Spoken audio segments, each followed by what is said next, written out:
মুক্তিযুদ্ধ বিশ্বের অন্যতম শ্রেষ্ঠ ঘটনা যা ঘটেছে বিশ্ব ইতিহাসে।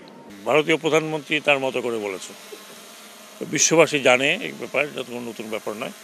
আজকে 52 বছর হয়ে গেছে। হ্যাঁ, এই 16 ডিসেম্বরের এবং এই 9 মাসের যুদ্ধ কিন্তু বাংলাদেশের যুদ্ধ। আমি শুধু এটুকু মনে করি যে এটা আমাদের যুদ্ধ, আমাদের প্রাণহানি হয়েছে, আমাদের মা বোনেরা সম্ভ্রমানি হয়েছে এবং 9 মাস আমাদের দেশ একটা বড় ধরনের বলবো রক্তপাতের মধ্যে ছিল। আমাদের যারা মুক্তিযুদ্ধ করেছেন, প্রাণ দিয়েছেন, শহীদ হয়েছেন, তাদের প্রতি আমরা সবসময় শ্রদ্ধা জানাই। যারা বেঁচে আছেন আমি মনে করি তারাও আহত হবেন কোথায়, কারণ আমাদের যুদ্ধটি আমরা শুরু করেছিলাম, আমাদের যুদ্ধটি আমরা সমাপ্ত করেছি। সেখানে সাহায্য সহযোগিতা ডেফিনেটলি ভারতের ছিল, এতে তো কোনো সন্দেহ নেই। আমরা সেটাও স্মরণ করি এবং সবসময় স্মরণ রাখবো একটা ফ্রেন্ডলি কান্ট্রি হিসেবে। এখন ওটা যদি ওনারা অন্যভাবে ইতিহাসে দেখেন সেটা ওনাদের ব্যাপার।